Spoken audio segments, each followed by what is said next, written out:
hemos estado anunciando la palabra del Señor, hemos estado compartiendo un tema, vamos a profundizando nuestra cuarta parte acerca de nuestro tema, a tablas de piedra y tablas de madera. Y cuando estábamos meditando hace 8 días y quisiera profundizar, porque hay cosas que hay que saber discernir, y hoy va a ser una enseñanza que nos va a asentar más, nos va a traer fundamento. Estábamos hablando de la carta que el apóstol Pablo escribe a los Gálatas, y estábamos ubicados en el capítulo. ¿Recuerda usted qué capítulo? Usted tiene sus notas, sus apuntes. Usted tiene capítulo 2, y habíamos entrado ya al 3, estamos ya en el 3. En el 3 estamos mirando algo bien especial, verso 21, ahí habíamos terminado nuestra enseñanza.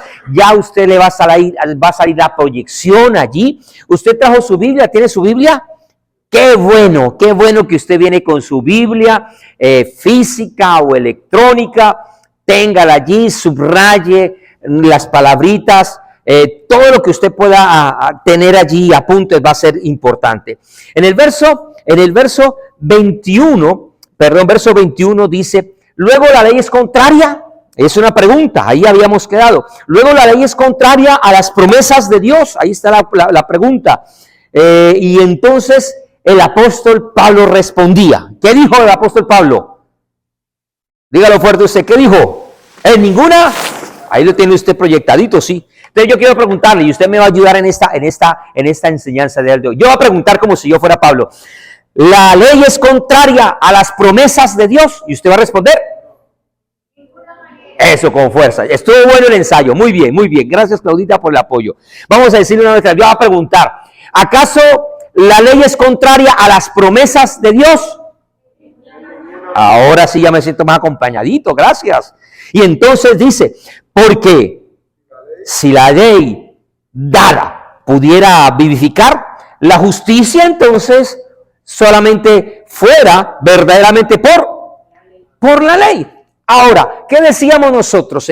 Con base a esto dijimos que la ley no puede dar vida. Diga conmigo: la ley no puede dar vida. Cuando nosotros veíamos nuestra condición, ¿cómo estábamos nosotros? Ya usted ya conoce esto. ¿Cómo estábamos nosotros por causa de nuestros delitos y de nuestros pecados? ¿Cómo es la condición del ser humano que está en pecado? ¿Cómo es? Muerto. Muy bien, estamos muertos. Ahora, el muerto necesita ahora tener un proceso para poder ser vivo, y entonces entendíamos, con base a lo que estamos viendo, que la ley no puede dar vida, la ley no puede resucitar. Y cuando hablamos acerca de esto, nosotros decíamos que el cristianismo es mucho más que una religión, que el cristianismo es mucho más que ramadas, como cuando en el monte de la transfiguración Pedro llega y dice: oye, Cristo, te hemos visto y hemos visto todo esto tan maravilloso, tan especial, pero hagamos unas enramadas. Y el cristianismo es mucho más que enramadas. El cristianismo no es un culto. Cuando hablamos acerca de esto, decimos que el cristianismo no es una religión, sino que es una relación viva con el Señor. Diga conmigo: relación viva.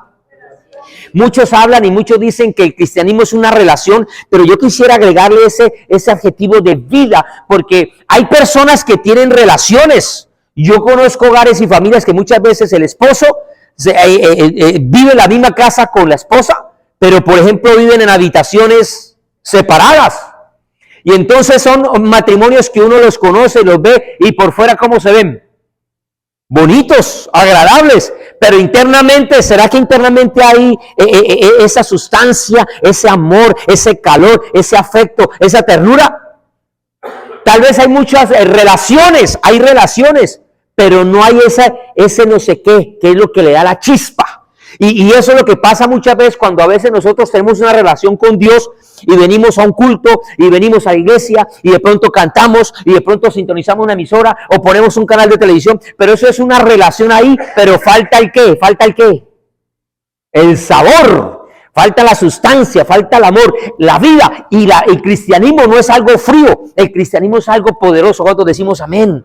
El cristianismo es algo que se debe sentir. El cristianismo es algo que se debe oler. El cristianismo es algo que se debe ver. El cristianismo es algo que se puede sentir porque Cristo está vivo. ¿Cuántos decimos amén?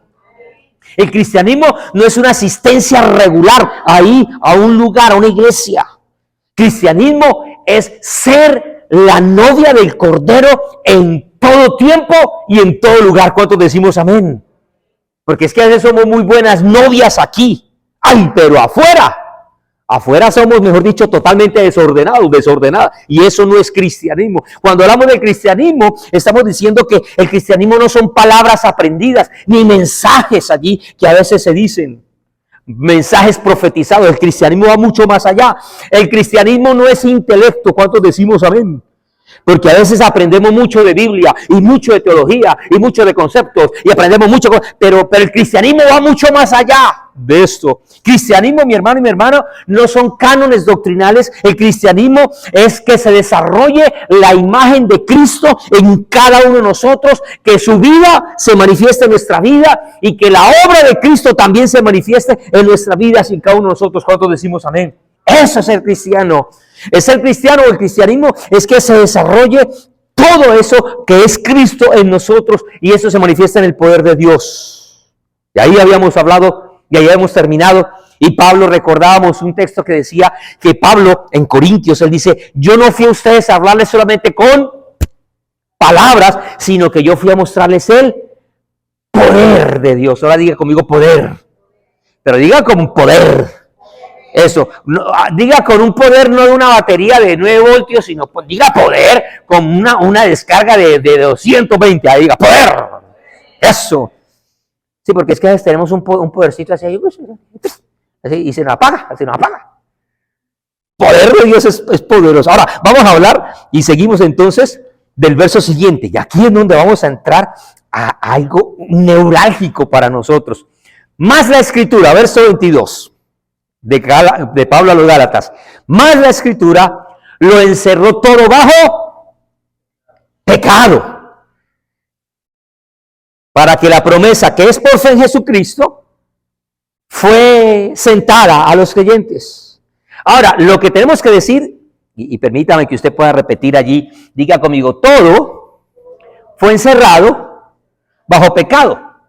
Tendríamos que preguntarnos, ¿por qué? ¿Por qué todo está encerrado en pecado? ¿Cuál es el motivo? ¿Cuál es el propósito? ¿Cuál es la razón por la cual Pablo está poniendo ese acento allí? Y hay otra versión de la Biblia, la traducción de la Biblia de las Américas, llega y dice este mismo texto de la siguiente manera, dice, la Biblia dice que el pecado nos domina a todos. ¿Qué nota usted de diferencia entre las dos versiones? Entre esta que dice, mas la Escritura lo encerró todo bajo pecado. Y ahora la Biblia de las Américas dice, la Biblia dice que el pecado nos domina a todos. De modo que el regalo que Dios prometió es para los que confían en Cristo. ¿Qué nota usted de diferencia ahí? En la primera parte. Que una versión dice la Biblia y en esta que más utilizamos dice la palabra ¿qué? Escritura. Ahora, imagínese el apóstol Pablo, años 60 de la era cristiana. Pablo escribiendo cartas. Pablo escribiendo a los Efesios, a los Gálatas, escribiendo Pablo. Pregunto, cuando Pablo está escribiendo y habla de escritura, ¿a qué se podía estar refiriendo Pablo? ¿A qué se refiere Pablo? ¿A los qué? A los rollos. ¿A los rollos de qué? Porque hay muchos rollos. ¿A cuáles discípulos? Juan, bueno, Juan también está escribiendo y muchos apóstoles están escribiendo y hay muchos que empiezan a escribir más adelante. Pero ¿será que Pablo se está refiriendo a esos rollos? ¿Crees que sí? Porque él está diciendo la escritura. ¿Cuál escritura? ¿A qué referencia? ¿A qué está refiriendo Pablo con esa palabra escritura? A lo que está escrito. ¿Qué estaba escrito antes de Pablo? Antiguo Testamento. Entonces tendríamos que hablar de quién, qué estaba escrito en el Antiguo Testamento. Algo que hemos estado repitiendo en estas enseñanzas. Las tablas. La ley, uno diría la ley. Pero la ley, recuerde que solamente 5 libros, los 5 primeros, y después hay otros libros que componen él. No, el Pentateuco son esos 5 primeros libros, la ley, lo que se conoce como la Torá, muy bien, la Torá. Pero hay otros libros en el Antiguo Testamento, todos otros libros que lo llaman ellos o los profetas, la ley y los profetas, toda esa cantidad de enseñanzas que están ahí en el Antiguo Testamento. Ahora, ¿Pablo será que se está refiriendo a lo antiguo? ¿Se estará refiriendo a la ley? ¿Sabe que la palabra que Pablo utiliza en el griego ahí es la palabra grafé? Y grafé, lo que significa, bueno, de esa palabra grafé vienen las palabras grafía, gráfico, biografía, autógrafo. Todas esas palabras que tenemos en español vienen de esa palabra grafé que Pablo utiliza ahí. Y la palabra que no está utilizando no es Torá. Ahora, ¿Torá en qué idioma está escrito? Hebreo. Pero Pablo está escribiendo ahora en griego. ¿Cuál sería la palabra griega si él se quisiera referir a la palabra Torá? La palabra griega que él hubiera utilizado si se quería referir al Antiguo Testamento, a la Torá, hubiera sido la palabra nomos, en el griego nomos. Y no voy a profundizar en esto. Pero la palabra nomos tiene muchas representaciones, muchos significados. Incluso uno que me llama la atención es que nomos significa pasto. Y uno dice, ¿qué tiene que ver el pasto con escritura, con ley, con enseñanza? ¿Qué tiene que ver?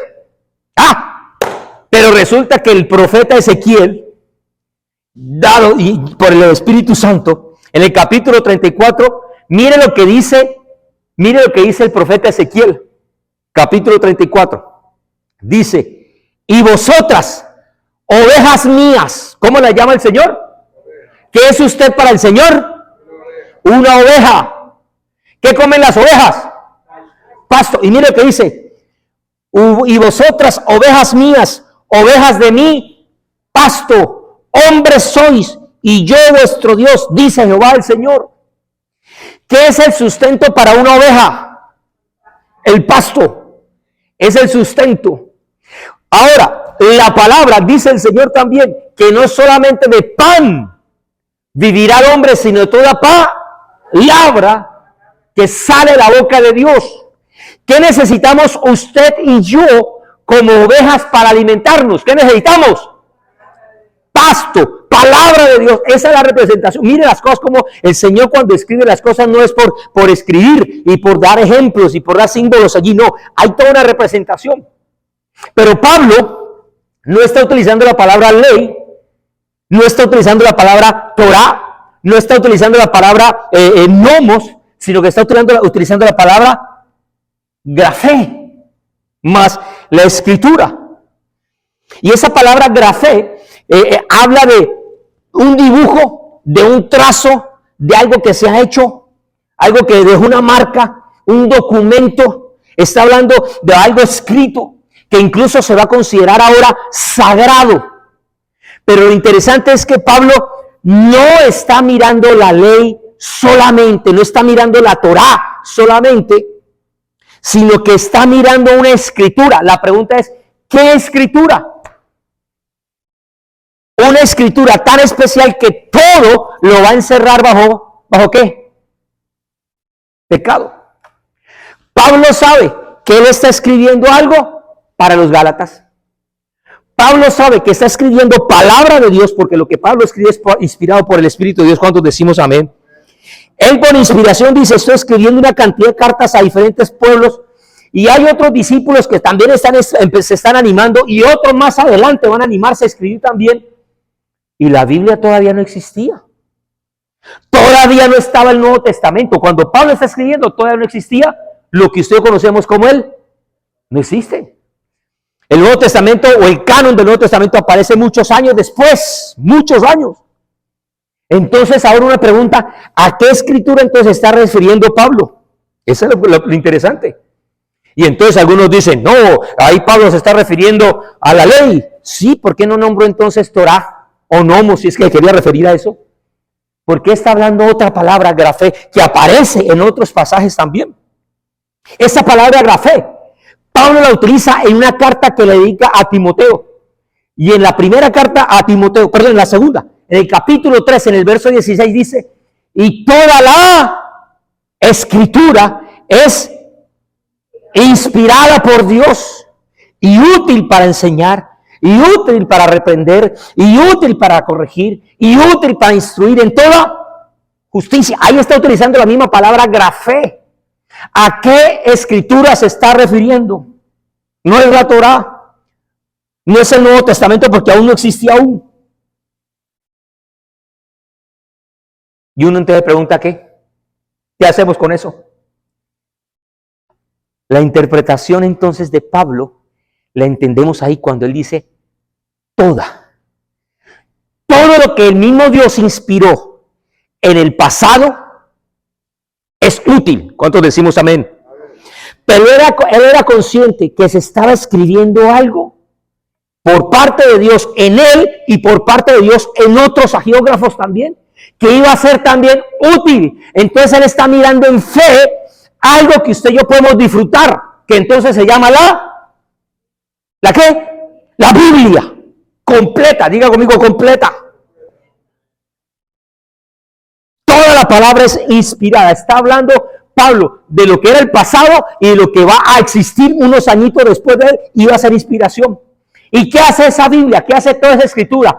Todo lo encierra abajo pecado. Diga conmigo pecado. Más fuerte, diga pecado. Esa palabra ya casi no se predica en los púlpitos.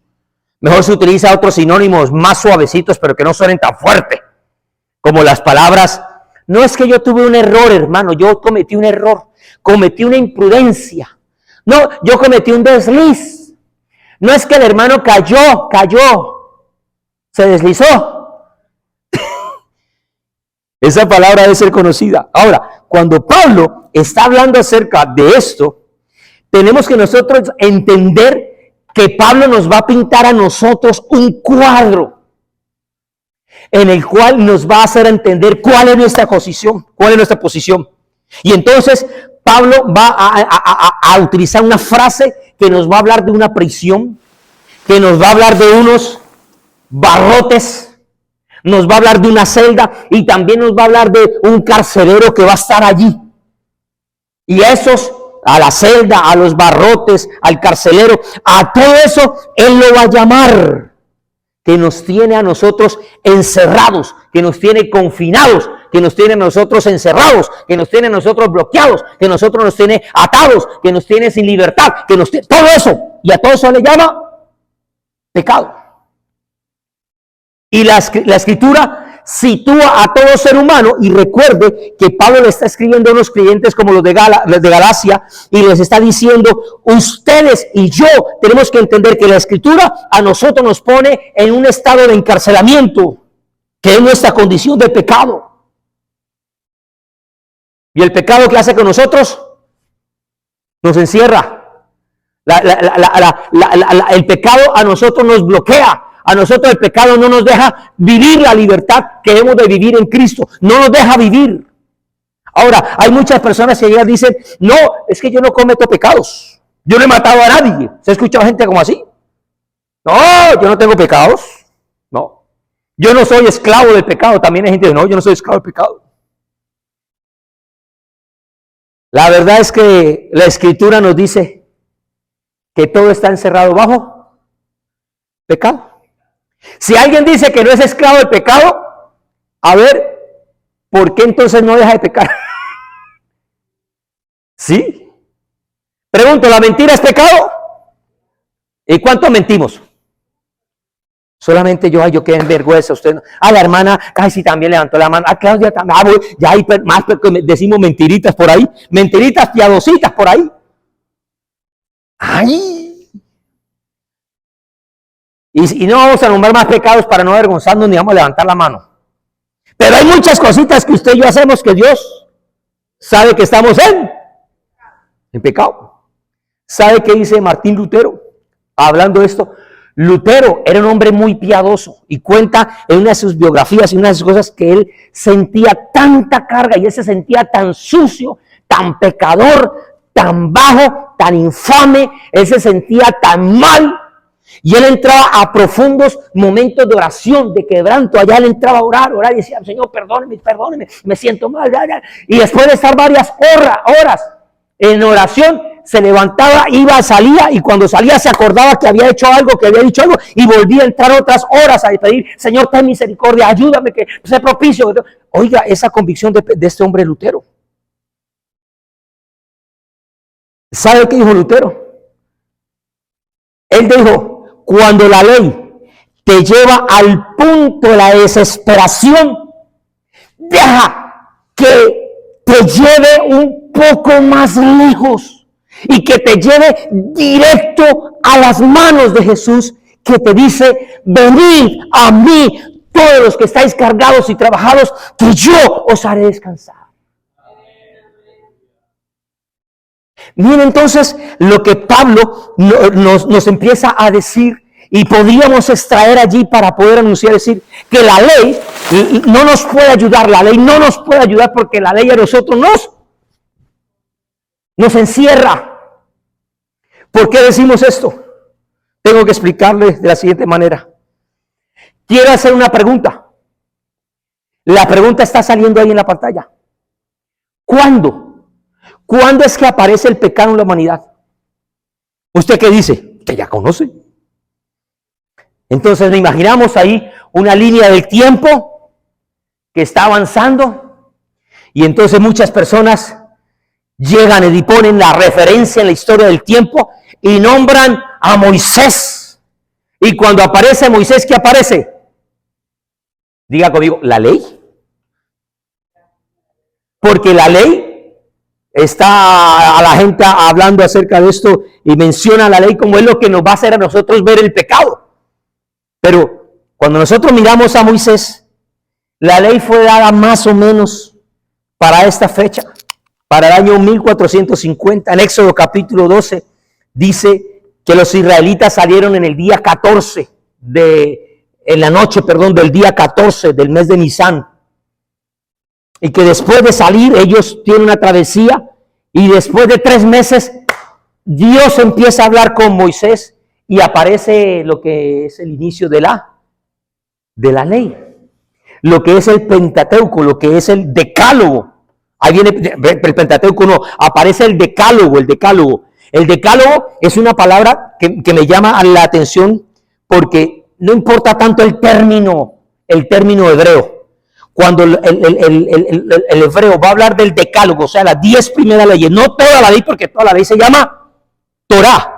Pero cuando el hebreo va a hacer referencia de las 10 primeras leyes del Decálogo, está hablando del Aseret HaDabrim. Pero cuando va a hacer referencia a las tablas como tal, utiliza otro término.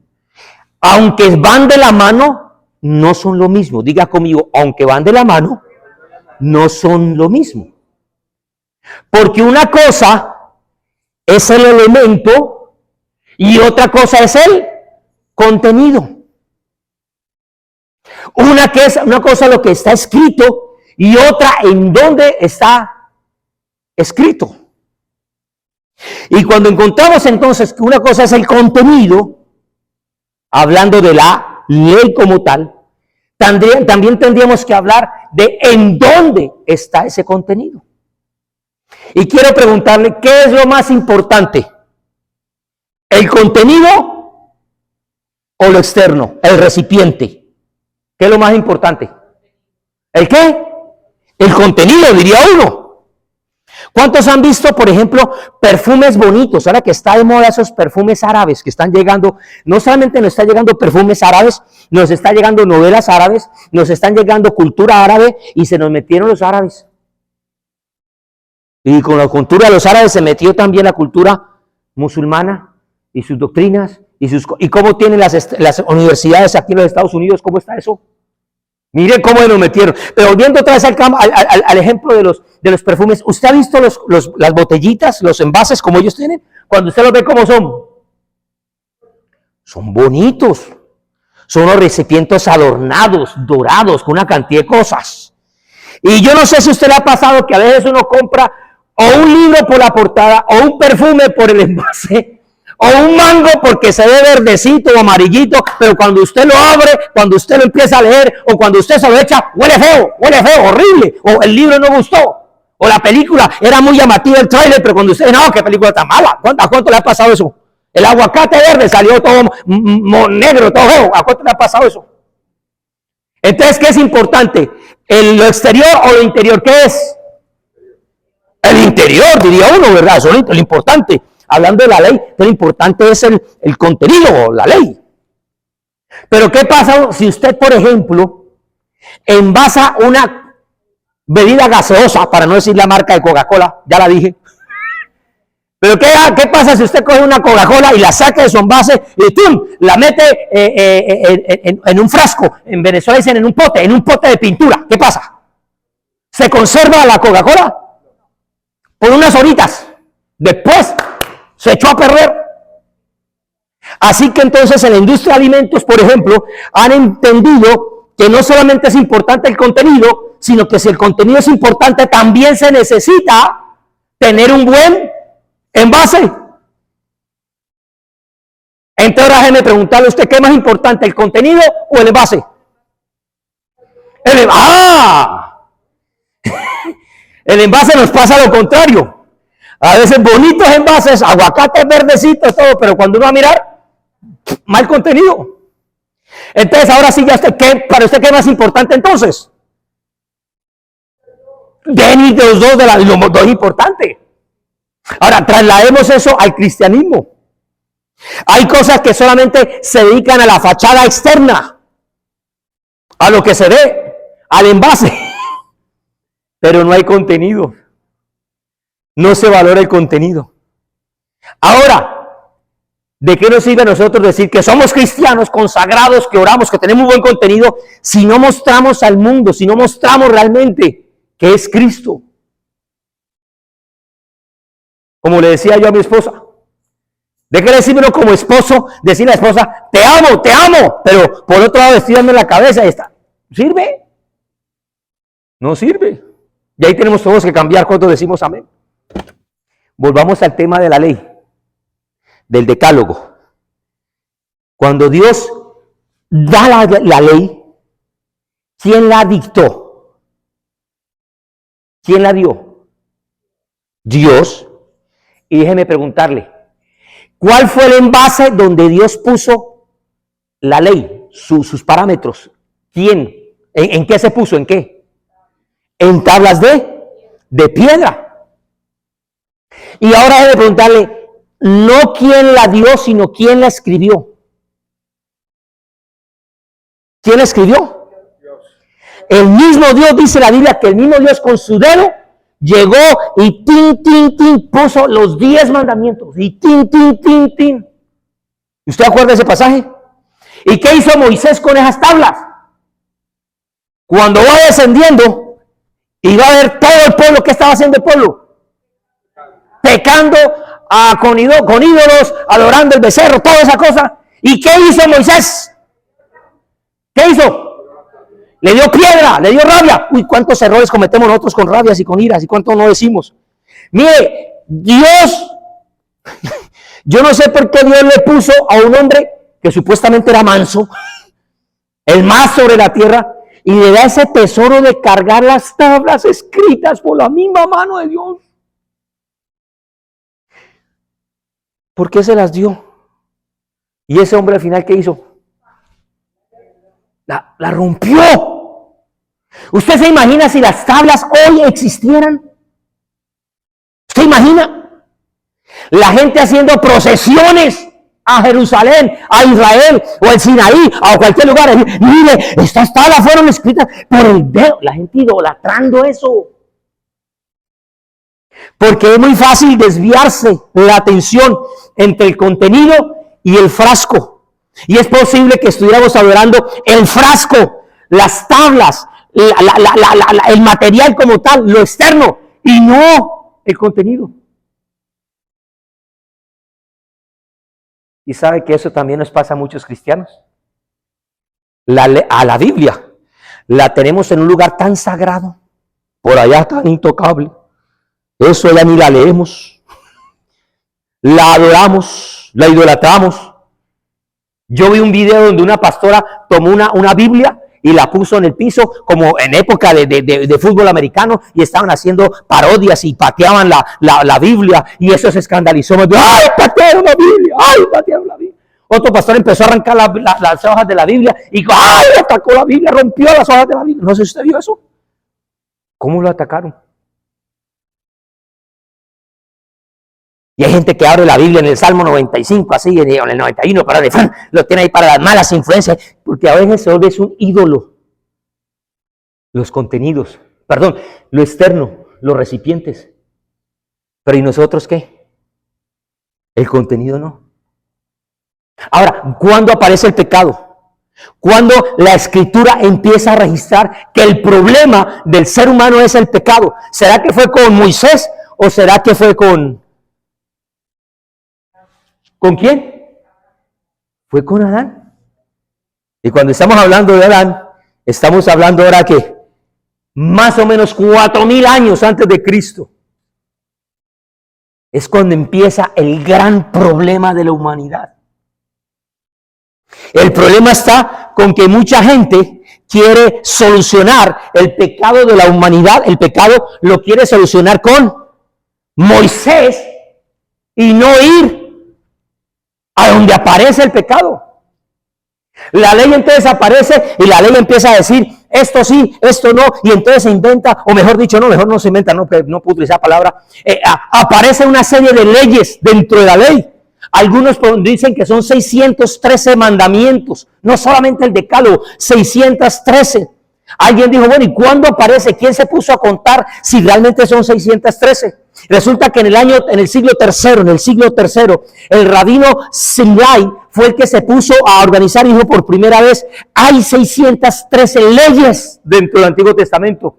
Y más adelante, después en el siglo V, otro erudito también se puso a hablar acerca de las leyes y fue Maimónides, ese hombre, Maimónides, en el siglo VII, después de Cristo, 7 siglos después de la muerte de Cristo, el que empieza a organizar los 613 y dice de los 613 hay 248 que son mandamientos que podríamos decir buenos o positivos. Haga esto, hay que hacer esto. De los 613, 248 y de los restos, 365 son los negativos. No haga esto, no coma esto, no toque esto, no se ponga esto. Esos son. El objetivo de la ley en Moisés es tratar de cubrir, es tratar de tapar, es tratar de pasar por alto algo que se llama pecado. Pecado que nace ¿en dónde? ¿En dónde aparece? Entonces la ley no puede solucionar al ser humano. La ley no. Por eso es que más adelante tiene que entonces venir ¿quién? Jesús. Porque ya Jesús no viene a tapar. Jesús no viene a pasar por alto. Eso significa Pascua, Pesá, pasar por alto. Los animalitos se sacrificaban y hacían una cantidad de ritos durante la ley, durante toda esta ley, todo este tiempo hay una cantidad de ritos y todo. Y toda esta época de la humanidad, el ser humano estaba luchando con hacer esto, con no hacer esto, con poner esto, con no poner esto, con comer aquello, con no comer. Y hasta el día de hoy mucha gente quiere volver otra vez a la ley y quiere decir, no hay que comer esto, hay que guardarse tal, hay que venir tal día, no hay que celebrar tal otro, hay que hacer puros ritos. Y no han entendido que la ley no da vida. Diga conmigo, la ley no da vida. Por eso es que ya voy a terminar. Y dice Pablo más adelante, pero antes que viniese la fe. Cuando hablamos de venir la fe, ¿a quién se está refiriendo? ¿A quién? ¿A quién? A Jesús. Antes que viniese Jesús, antes que viniese la fe, estábamos confinados. La palabra confinados ahí, guardados, es la palabra griega prouneo. Y esto me está hablando de un vigilante que es puesto allí para cuidar, para estar ahí pendiente, para vigilar, ese vigilante ahí, para estar constantemente montando guardia, ser el centinela. Pero antes que viniese la fe estábamos confinados bajo la ley, encerrados para que aquella fe que iba a ser revelada. Ahora, ¿recuerda usted qué le pusieron a Cristo cuando Él muere en la tumba? ¿Qué le pusieron? Afuera de la tumba, ¿qué le pusieron? ¿Qué? Una piedra, sí, pero ¿qué más? Además de la piedra. No, el letrero estaba en la cruz. Ya el letrero llega y se lo destruyen cuando el reo pagaba por sus pecados y moría, cogían ese letrero y decía, él fue asesinado, fue sacrificado, sentenciado por mentiroso, por adúltero, porque robó, porque mató, pum, pum, todo eso se rompe. Y es lo que Pablo dice más adelante, el acta de los decretos que era contraria, el Señor nos despojó de todo eso y lo rompió. Era roto. Ahora a Cristo lo meten en la tumba y junto con la tumba lo cierran con una piedra. ¿Y después qué colocan afuera la piedra? Los guardias. Los guardias, los centinelas que estaban ahí. Y todo esto era para qué, dice la Biblia, para aquella fe que iba a ser revelada. En otras palabras, Pablo está diciendo, todo eso que nos encerró, nos muestra, nos da nuestra condición, nos dice que estamos mal, pero es necesario que usted entienda que para solamente ser libre, usted para salir libre de esa confinación de pecado, usted necesita la fe en Cristo. ¿Qué necesita una persona para poder ser libre del pecado? Primero que todo, reconocer que está confinado, que es un preso. Diga conmigo, realidad. ¿Cuál es la realidad de todo ser humano? Estamos en pecado, estamos presos. Lo segundo que tiene que hacer una persona para poder recibir libertad de ese pecado es que declare, sea consciente y entienda que por ese pecado que tiene, ese hombre merece estar en esa celda. Diga conmigo, por causa de mis pecados, yo lo merezco. ¿Cuánto merecemos la cárcel? Sí, yo merezco la cárcel. ¿Por qué? Por mi pecado. Porque yo soy transgresor de la ley. Porque yo soy transgresor de la voluntad de Dios. Yo merezco. El problema es que la gente dice, no, yo no merezco. Yo soy, como dicen algunos, yo soy un tomador social. Yo no soy alcohólico, yo soy un tomador social. No, yo no fumo. De vez en cuando me tomo uno que otro, me fumo uno que otro, pero yo no fumo. ¿Sí con una persona así? No, yo no soy un adúltero, no, pero de vez en cuando una muchacha, pues, pero de vez en cuando. No, yo no digo mentira, yo soy buena gente. No. El hombre debe reconocer que estamos mal. Merecemos. ¿Lo merecemos?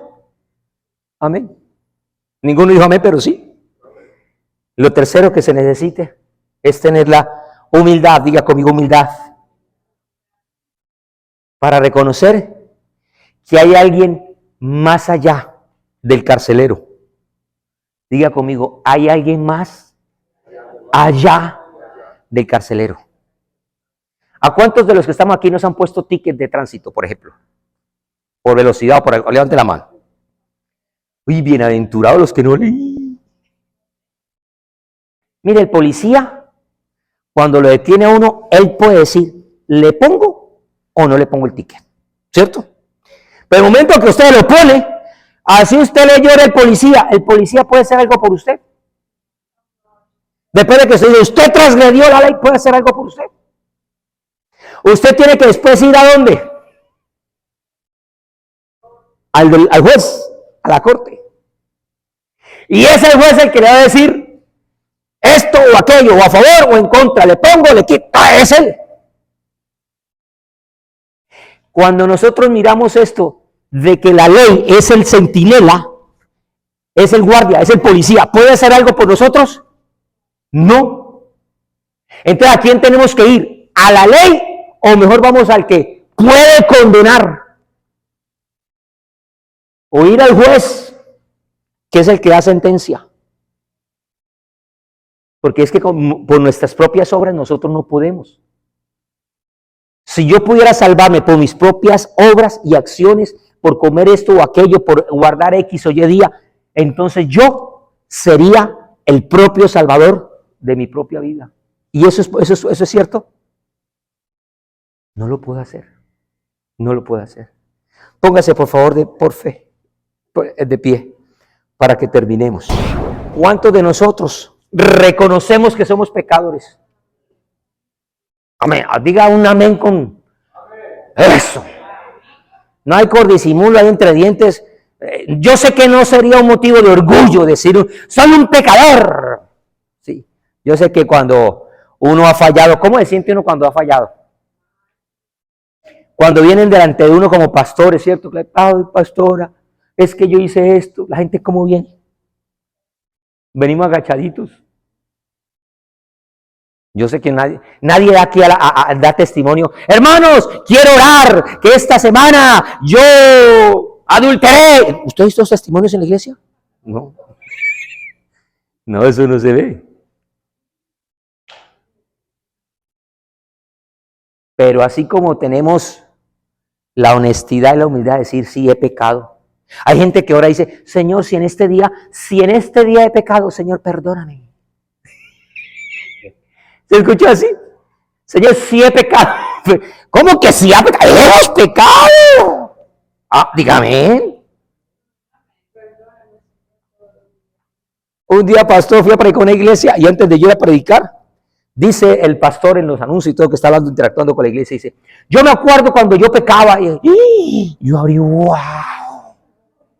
Casi digo, pastor, al final del culto me deja tomarme una foto para yo poder mostrar que hay un hombre que ya no peca. ¿Cuántos pecamos? Queriendo, sin querer, voluntario, involuntario. Pero con esa misma naturaleza tenemos que reconocer que somos merecedores del castigo por causa de nuestros pecados. Y que la paga de nuestros pecados tendría que ser nuestra muerte. Ahí no tendríamos esperanza. Y eso dice la ley. Pecó, ¡fata! Hizo algo malo, ¡ta! Hizo aquello, ¡ta! Eso es la ley. Pero ¿cuál es la solución? ¿Cuál es la solución? Y de eso vamos a hablar después. Así que vamos a tener la humildad hoy de decir, Señor, yo no puedo. Yo no soy capaz. Así que qué mejor momento para que en este momento nos dispongamos a celebrar lo que Cristo sí pudo hacer por nosotros. Quitar nuestro pecado, no cubrirlo, no alcahuetearlo, no taparlo, no disfrazarlo, no. Él lo vino a quitar.